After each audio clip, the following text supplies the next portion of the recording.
Pugwash and the Fancy Dress Party.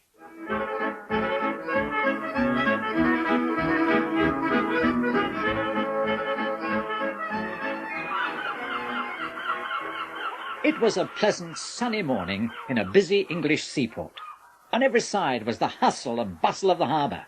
There were ships of every shape and size, but one in particular attracted the attention of the crowd, for she had never been seen in that town before. It was Captain Pugwash's ship, the Black Pig. Funny sort of name. She had sailed into the harbour the night before, and although she looked well enough outside, inside the captain and his crew were in a state of deepest gloom.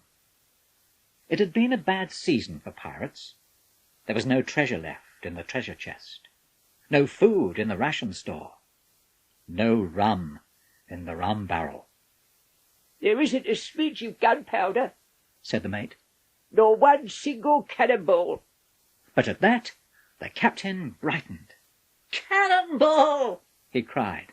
"A ball! A party! A grand ball! A fancy dress ball! We'll have one on board the ship, with a trip around the bay for good measure. We shall invite all the smartest and richest folk in town. They'll come in their finest clothes, gleaming with gold and silver, dripping with diamonds and gems. And once they're on board, we'll put a sleeping drug in their rum punch. And then, as we sail round the bay, they will all fall into a deep sleep, at which point we strip them of all their richest possessions, put them ashore, and sail away as wealthy as kings." "It's fantastic," said Willie. "Famous!" cried Barnabas. "Fabulous," agreed the mate. The pirates all thought this was a splendid plan. Only Tom the Cabinboy wasn't so sure. It seemed like daylight robbery to him. But Captain Pugwash was so pleased with his plot that he actually took a gold piece, which he pretended he hadn't got, out of his black piggy bank, and gave it to the pirates to buy food and drink for the party. Then he wrote the invitations and gave them to Tom to deliver to all the smartest addresses in town. And it was while he was doing this that Tom noticed someone on the way who made him think of a quite different plan for the captain's party. So much so that he dropped one invitation accidentally on purpose on the pavement, and, as Tom had hoped, the someone picked it up.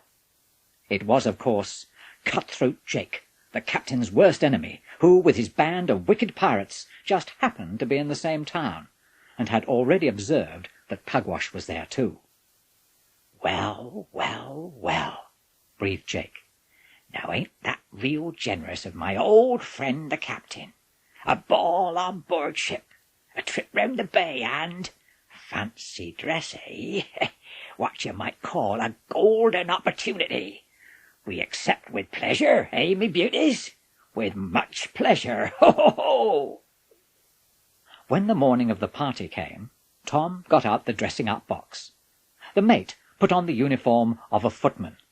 Willie disguised himself as a serving-maid.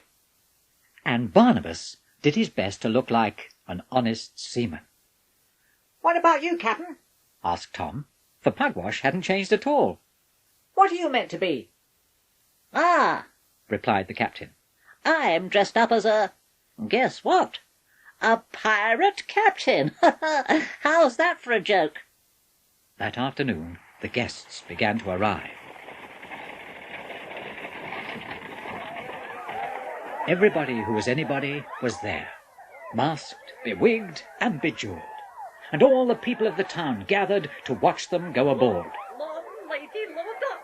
"It's a brawl for space, me members. And you can Dutchies and ditch water. Look at them sparklers. His worship the mayor and his lady wife. Sure." As the mate announced the titles, the captain could hardly believe his good fortune. Soon the deck was crowded with guests.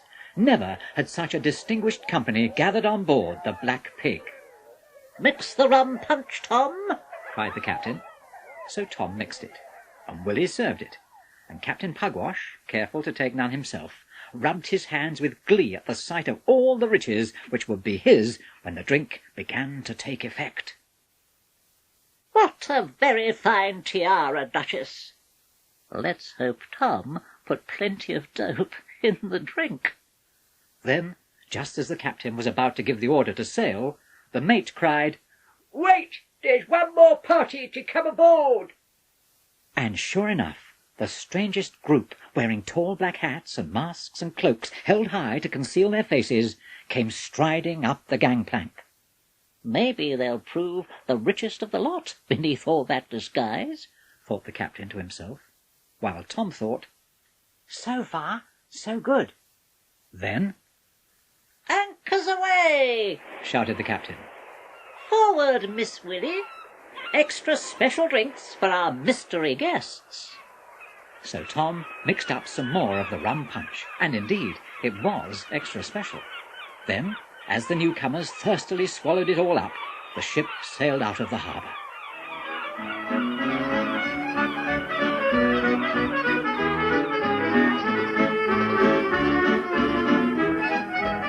The crowds waved them goodbye, and the guests settled down to enjoy the ball.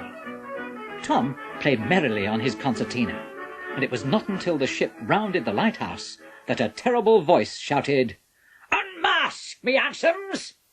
Then off came the black hats and masks, and in a moment Pugwash and his crew and his guests found themselves confronted and surrounded by Cutthroat Jake and his bloodthirsty band.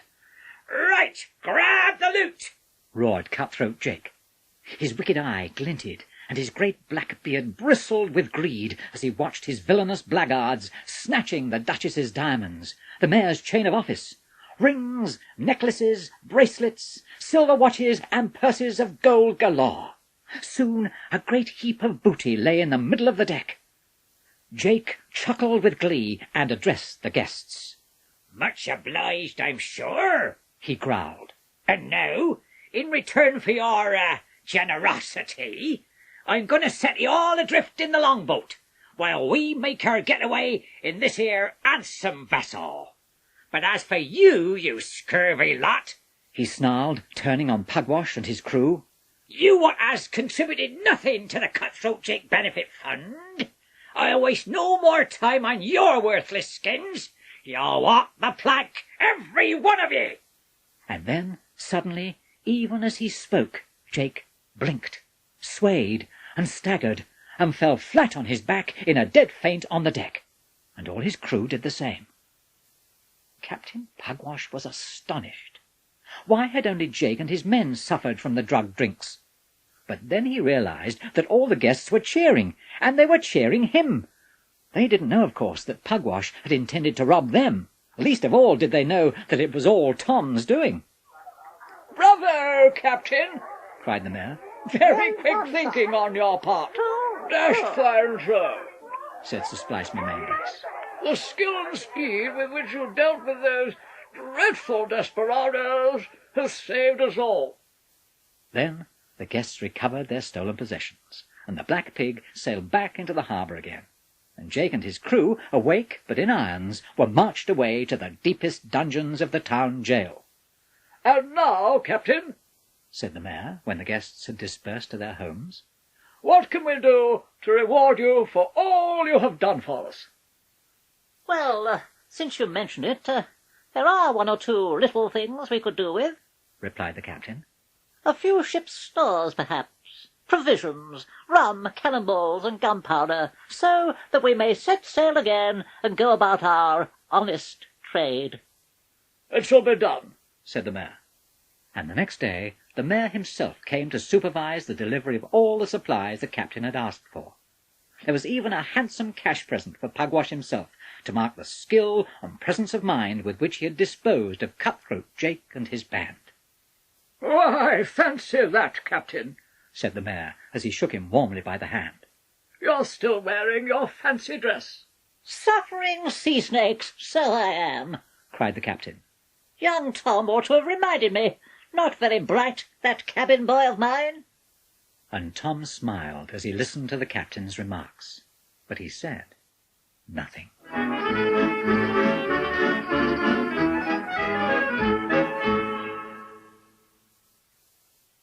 Pugwash and the Mutiny.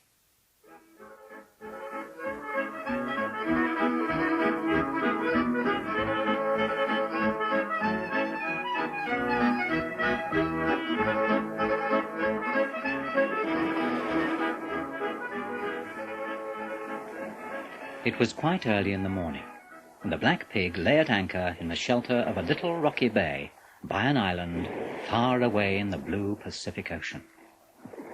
On any other day, Captain Pugwash and his pirates would still have been fast asleep. But this morning was different. The captain had decided to smarten up his ship and his crew. Everybody had been called early, and even Captain Pugwash was up and dressed and sitting in his cabin, sipping the early morning tea which Tom the Cabinboy had brought him. He was also putting the finishing touches to a large notice which he had written out.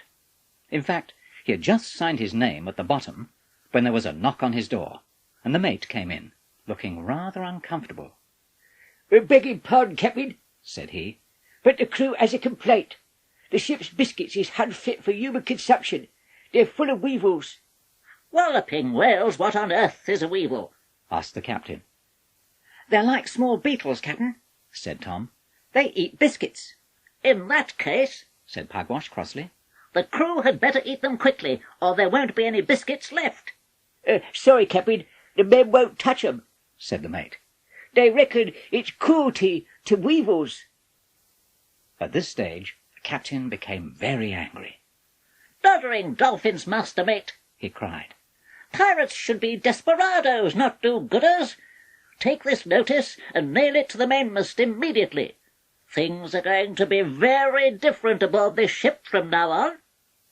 So the mate took the notice and nailed it to the mast. But when Barnabas and Willie read it, they were filled with horror and dismay. "All decks will be double scrubbed before breakfast." "All pirates will do physical training exercises after breakfast." And when he read it, so was the mate. "And breakfast will consist of ship's biscuits." "With weevils." "That settles it." For a time, they muttered angrily together. Then, "We're all agreed, are we?" "Aye, aye. Right, to the captain's cabin by the left. Quick, march." straight into the middle of the captain's breakfast marched the 3 pirates. Left, right, halt!" "Muttering midships," cried Pugwash. "what is the meaning of this?" "This," replied the mate, "is a mutiny. But, We are taking over the ship." "Aye," chortled Willie. "we're all captains now." "And you are going to be marooned on the island." growled Barnabas. "Exactly," said the mate. "Tom, lad, pack up the captain's kit and load it on the dinghy. She's leaving." Poor Captain Pugwash. He muttered and spluttered a lot, but in the end he saw that his crew's mind was made up, and so, complaining bitterly, he let Tom pack up his possessions and got into the dinghy. The crew handed down his sea chest and supplies of fresh water and food, and pistols and cutlasses and all the things a castaway would need. "That's the lot, then," said the mate when everything was stowed aboard. "Bye-bye, Captain." But Tom said, "Hang on, Captain, make room for me." "For who?" asked Barnabas in a shocked voice. "For me, of course," said Tom. "After all, I am his cabin boy. Bye all." And in spite of horrified protests from the pirates, he climbed down into the dinghy and started to row towards the island. "Well, who would have thought it?" said Pirate Willie, as they watched the little boat moving further and further away from the Black Pig. They weren't too worried about doing without their captain, but losing Tom was a disaster. Then the mate pulled himself together. "It's no good crying over lost cabin boys. Hoist the mainsail, Captain Barnabas. And you, Captain Willie, you get the anchor up, and I'll make us all a nice cup of tea." But Barnabas wasn't very clever with sails.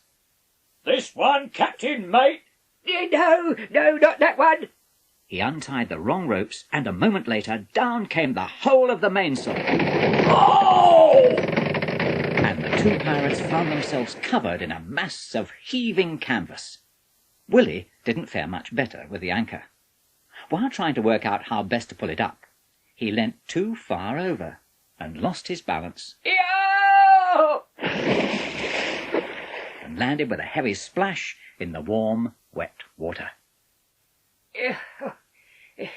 Never mind. Thought Willie as he climbed up the anchor chain. At least there'll be a nice cup of tea soon. But when he did get back on deck, and when the other two pirates had unwrapped themselves, the mate shook his head sadly. No tea, said he. I've just remembered. Tom took the kettle with him. For the pirates, it was the start of a very bad day. They couldn't sail the ship without Tom to tell them what to do. They didn't know how to cook, because Tom had always done that too. So they were reduced to eating the despised ship's biscuits, weevils and all, and that evening they climbed miserably into their unmade bunks, without even their bedtime cocoa to lull them to sleep. But much, much worse was to follow.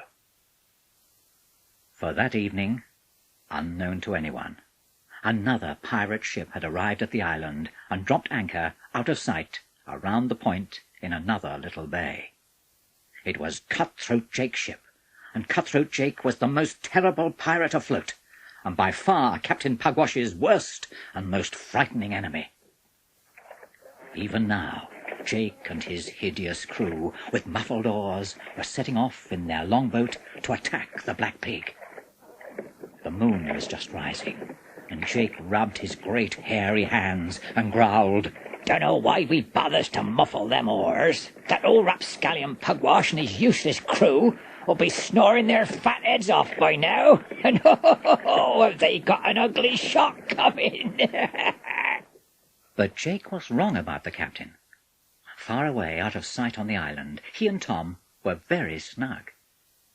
While Pugwash had spent the day pottering about on the island, looking for buried treasure, here, there, and everywhere, Tom had built a small hut out of bamboo and palm leaves. Earlier that evening he had cooked a delicious dinner, and now Captain Pugwash was savouring a fine old French brandy before going to bed. This is much better than being on board that stuffy old ship. In fact, he was just turning in for the night as Jake's longboat slid silently under the bows of the Black Pig, and he and his men scrambled stealthily up the anchor chain to the deck. You take the crew, me beauties, whispered Jake with an evil grin. I'll handle me old friend the captain. It was indeed an ugly surprise for the mate, Barnabas, and Willie when they woke. Each opened his eyes to find a gleaming dagger at his throat, and within minutes all three were trussed up like turkeys. But of course, when Jake reached the captain's cabin, there was no captain to be seen. So, breathed Jake. Hiding, is he, the cowardly old blackguard? And it could be dangerous trying to seek him out in the dark. We'll lie up till morning, and then, we'll sniff him out. So Jake and his men kept watch over their captives and settled down to drink rum and play cards and sing very rude sea shanties until dawn. They had all quite forgotten that the captain had a cabin boy called Tom. On the island, Tom was woken early by the singing. Not like our lot to sing at this time of day, he thought. I wonder what's up. He set out for a high rock on the point to find out, and he saw quite a lot. In the little bay on his left hand was Jake's ship. Help! I'd know the Flying Dustman anywhere. Then, in the right-hand bay, he saw Jake's longboat, tied up alongside the Black Pig. That's bad, he said to himself. Jake must have captured the ship. And what are we going to do about that? So Tom thought and thought, and then, at last, he had what seemed to be a good idea. He went back to the dinghy and unpacked a quantity of bacon and eggs from the stores. Then he lit a fire back at the campsite and began to fry. Luckily, his plan worked. The breeze carried the delicious smell of cooking out towards the Black Pig, just as Jake and his men came out on deck to begin their search for the captain. So that's where he's stuck in, roared Jake. Man the longboat, me handsomes! Now we'll take that old booby Pugwash and his breakfast. And greedily he and his men tumbled into their boat and set off for the island. Meanwhile, Captain Pugwash was awoken by the sound of sizzling and the tempting smell. Bacon and eggs, yum, yum. But Tom said, "Sorry, Captain, the bacon's not for now. Quick, help me with the dinghy." And a moment later, he and the captain were carrying the little boat to the other side of the point. But, Shh, Captain, keep your head down. Poor Captain Pugwash. It was bad enough to have lost his ship, but now with his breakfast gone as well, he began to feel quite sorry for himself. And of course he had no idea what was really happening. For just as Cutthroat Jake was beating his longboat on one side of the point, Follow the smell, me hearties! Tom, hidden from Jake on the other side, was setting out with the captain in the dinghy, and making, to Pugwash's surprise, not for the Black Pig, but for Jake's ship, the Flying Dustman. now, Captain, Said Tom when they reached it. hold tight to the anchor chain. I'm going to saw it through and cast the Flying Dustman adrift. And very soon Tom had hacked through one of the rusty links. The chain fell away into the water, and if Tom hadn't grabbed him, the captain would have fallen in too. Then Tom started to row for all he was worth back towards the Black Pig.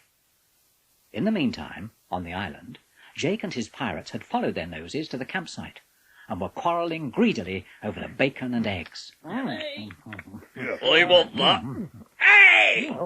In fact, they'd forgotten all about the man they were looking for, until suddenly Jake looked round and saw, to his amazement, horror, and fury,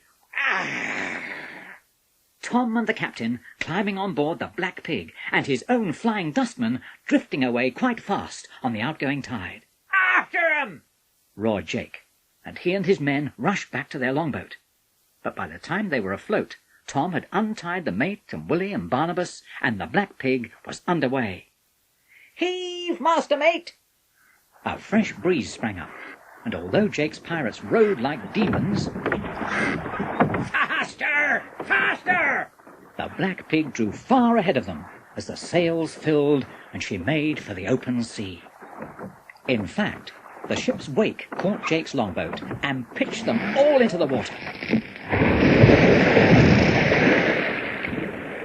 They cursed and swore horribly, but with their own ship drifting far away on the horizon, there was nothing at all they could do about it, except swim miserably back to the island. And now, Said Tom, when he felt it was safe to hand over the steering wheel to the captain, it really is breakfast time. Bacon and eggs all round. Hurrah! cried the mate. And no ship's biscuits! Shouted Barnabas. No weevils neither. Added Willie. Poor little things. So, for the second time that morning, Tom cooked breakfast. And very good it was, too. Well done, Tom lad. The bacon's done to a turn. Clever lad, our Tom. Said the mate. Aye. Worth his weight in gold. Said Willie, munching happily. Almost worth having the captain back to have Tom around. Remarked Barnabas. But Pugwash didn't hear them. Fluttering flounders! He cried, the steering wheel in one hand and a forkful of bacon in the other. You fellows didn't get very far without your famous captain, eh? Fussing about a few mouldy biscuits, indeed. They soon needed me back when there was real trouble afoot. Eh, Tom, lad? But Tom was busy starting the washing up, and he just smiled and said nothing.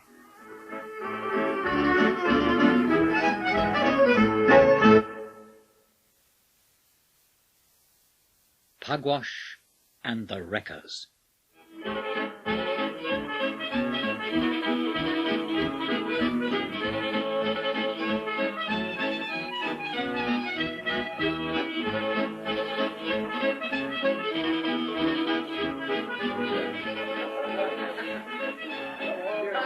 Fill up everyone's glasses, landlord. Cried Captain Pugwash.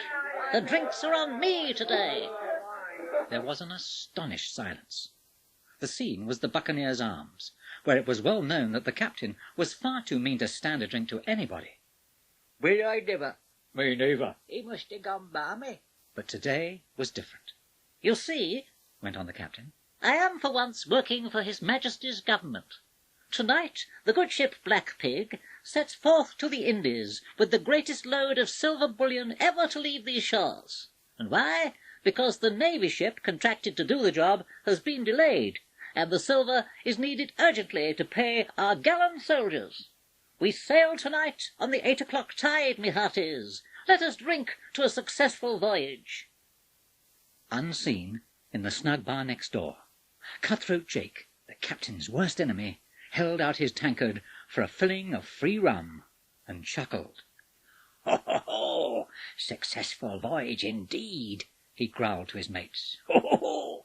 You'll get no further than the Barnacle Reef if I have anything to do with it. Gather round, lads, and listen to me plan. We have no time to lose, no time even to return to the Flying Dustman. Now the Barnacle Reef lay at the mouth of the harbour. Many a ship had been wrecked on its dreaded razor-sharp rocks, so many that a great lighthouse had been built on the reef to warn vessels at night to steer clear. And so it happened that the keeper of the lighthouse was none other than Tom the Cabinboy's Uncle Joe.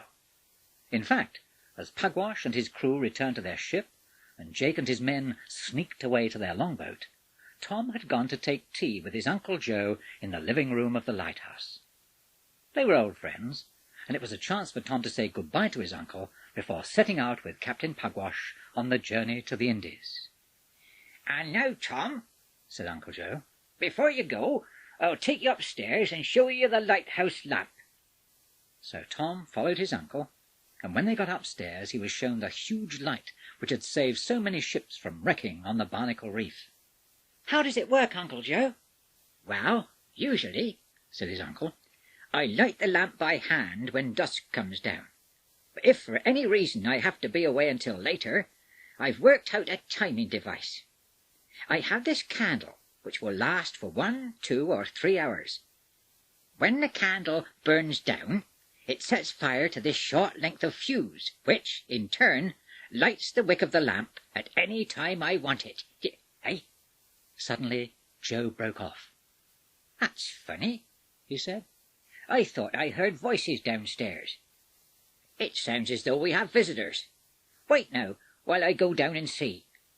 And Joe climbed down the ladder from the lamp-room to the living-room, straight into the clutches of Cutthroat Jake and his desperate band, who had just arrived in their longboat. In a moment they had him tied up and lashed to his own chair. Now, Mr. Lighthouse Keeper, growled Jake, stay quiet, and you'll come to no harm. But there's some that will, ho, ho, ho! For when dusk comes down tonight, there'll be no guiding light on the Barnacle Reef, 'cause you'll not be able to move to light it. There'll be a false light, lit by a friend of mine, further out to sea, and that means that any ship, and there's one very special ship, that sails from the port tonight, will smash on the rocks as sure as eggs is eggs.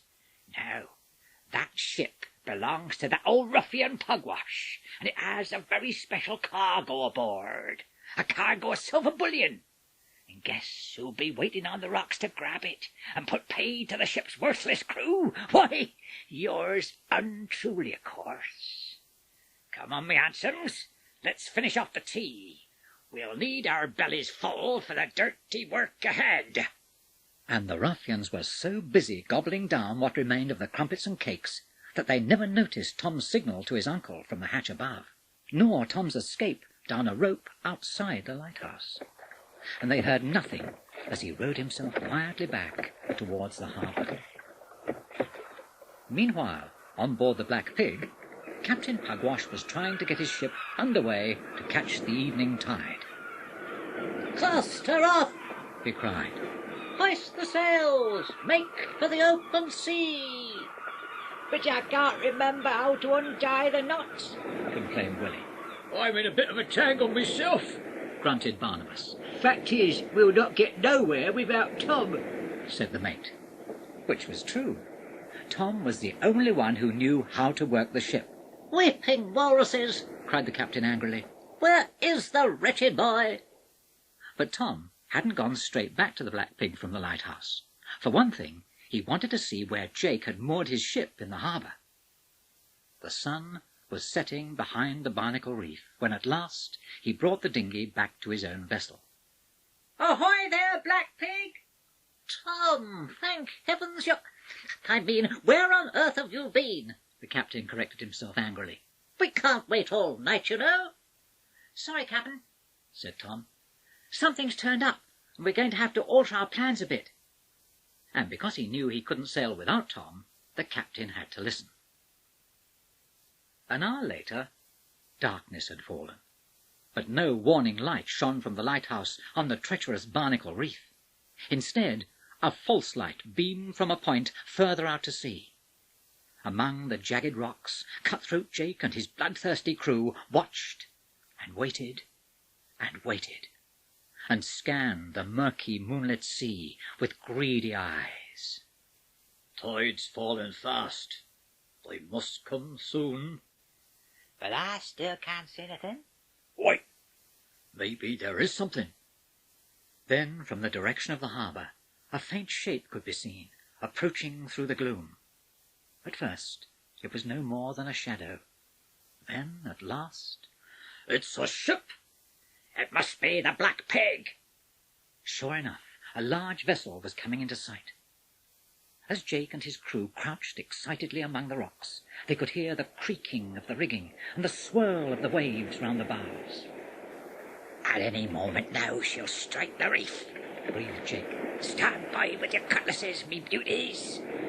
Then suddenly, with a flicker and a flash, the lamp of the Barnacle lighthouse burst the light above them, and in the sudden blaze the horrified ruffians saw Captain Jake, look!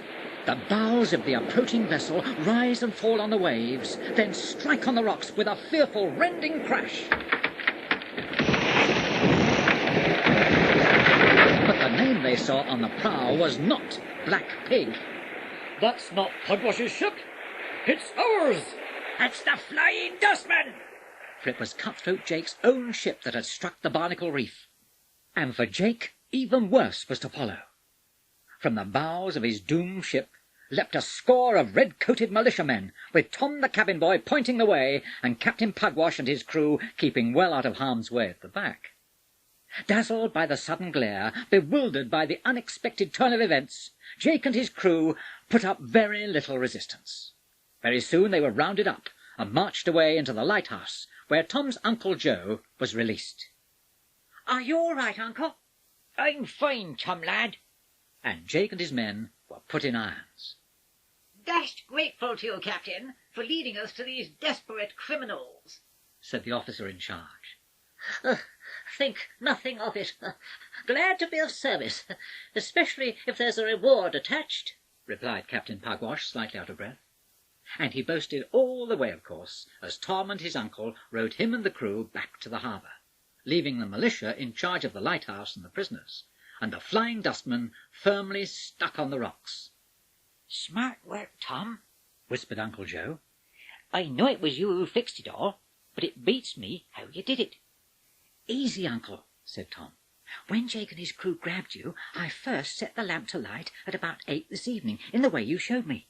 Then I escaped down the outside of the lighthouse. But why didn't your captain sail out on the evening tide?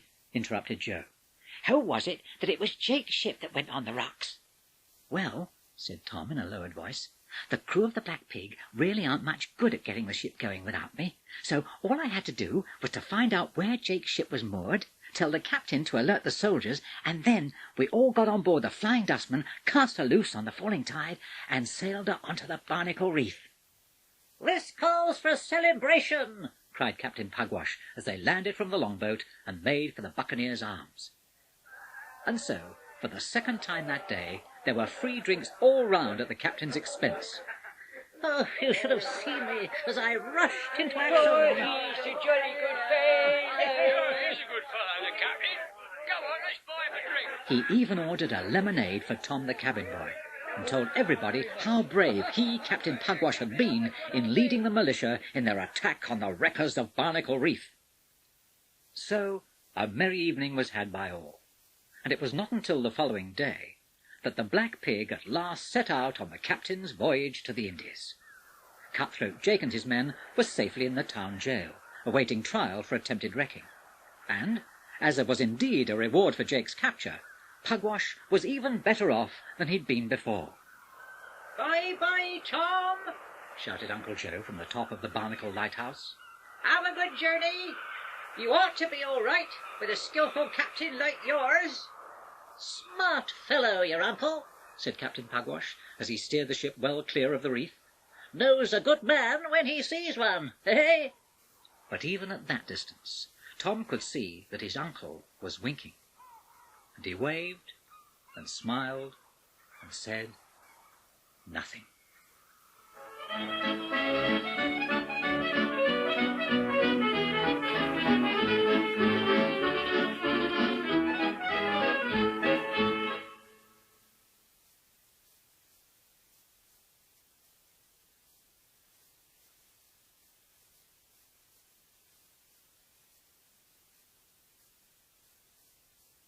Pugwash and the Midnight Feast.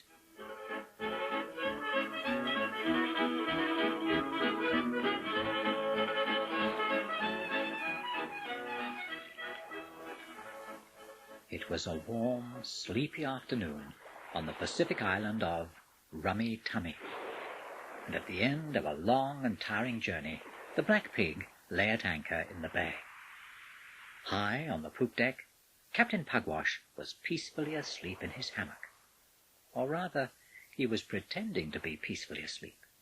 Pretending because, at the other end of the ship, he had noticed that his crew were behaving in an exceedingly suspicious manner.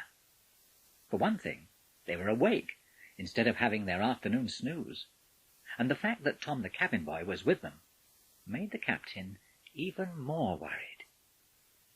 "Now, best mates," said the mate, "we must make sure all our preparations are in order. 1 barrel of rum from the ship's stores, Pirate Barnabas." 1 barrel it is, master mate. "Candles from the armory, Pirate Willie." Plenty of candles, master mate. See, I've got them all ready. "And you're away ashore to get the rest, Tom." Aye, aye, master mate. What's it, Tom lad? We don't know this island. Aye, the island is mighty sight to gobble you up. Nonsense, I'll be all right.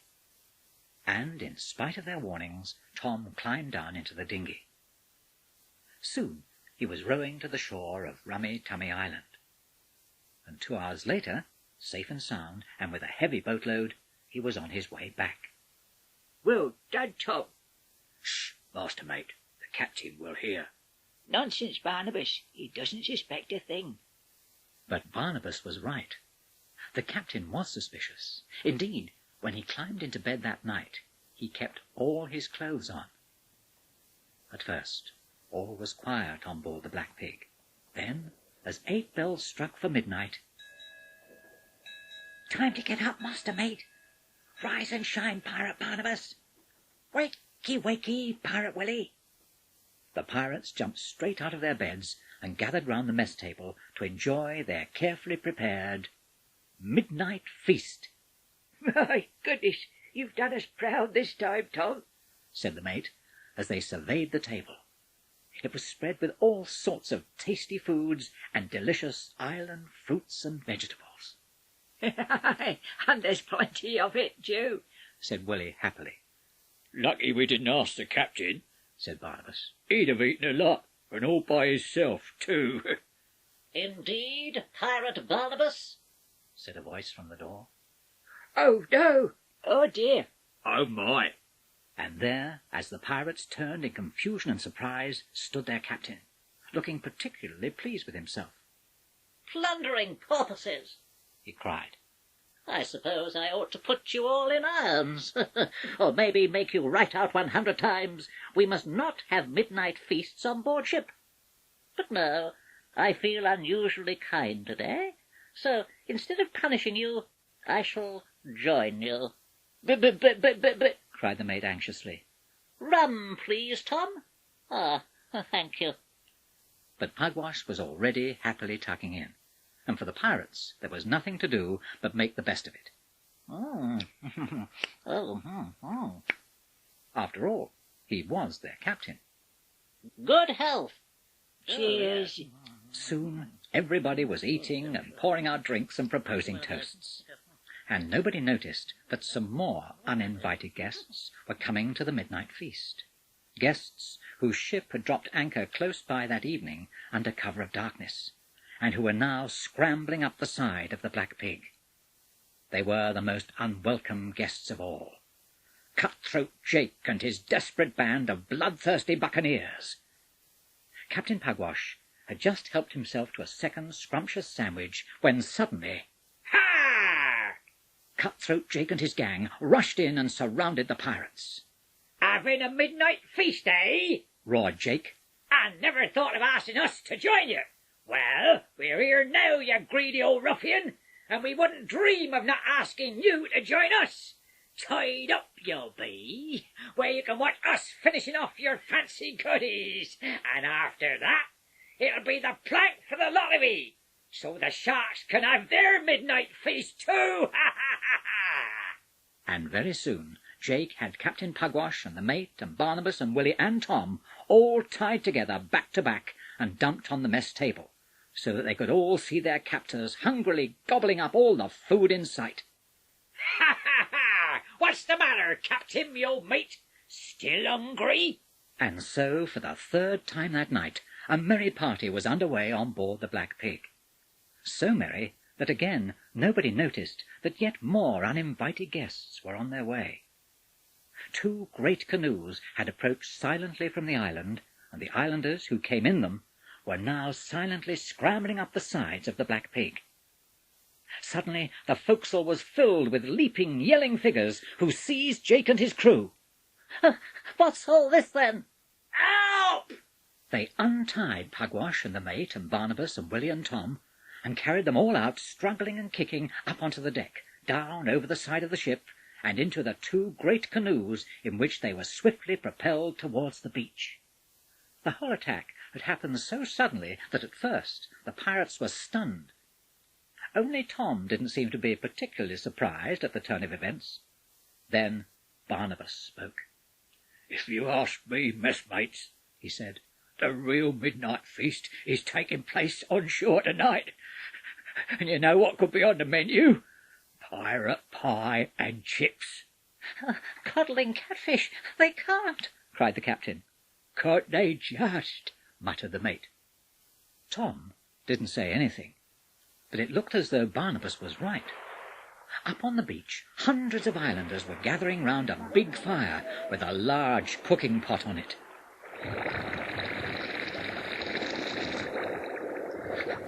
Let's hope they cook Jake first, whispered Pugwash. Soon the whole party was set ashore on the beach. Maybe he'll give them such indigestion that they won't fancy any more, said the captain. But Jake and his men were led away to a large hut some distance off, whereas Pugwash and his crew were taken up to a high throne, on which what looked like the king of the island was sitting.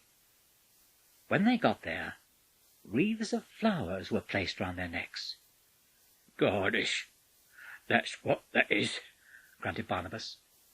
And Captain Pugwash became so terrified that he cried, "Let us go at once, I say! I demand to see the British consul! I... But the king interrupted him with a broad smile. "My dear Captain," he said, "what on earth is troubling you? There's no need to look so anxious. It's like this. When I met your cabin boy Tom on the island this afternoon, he told me that a midnight feast was planned for this evening, and I thought what fun it would be to prepare a really splendid banquet for you here on the island as a surprise. And that is what we've done. I'm so sorry that we had to board your ship and bring you back here in such a rude manner. But the arrival of that ruffian Jake, who, your cabin boy tells me, is one of the vilest villains afloat, left me no choice. Never fear. I shall keep them under very close guard tonight, and hand them over to the proper authorities in the morning. And now, let us begin our feast." "But, Tom, how did you know they weren't going to eat us?" "Learned it at school, master mate. Nobody's been eaten hereabouts for thousands of years." And so, as Jake and his crew crouched miserably in their prison hut, cursing and swearing, not having the slightest idea of what was going to happen to them, Captain Pugwash and the mate and Barnabas and Willie and Tom the Cabinboy settled down to the most delicious dinner they had ever eaten in their lives. "Goodness me," remarked the king. "What a fearful noise your enemies are making." For by now the yelling and cursing from Jake and his crew could be heard all over the island. I shouldn't worry too much about them, said Captain Pugwash happily. They have probably got some extraordinary idea that they're being kept in store specially for breakfast.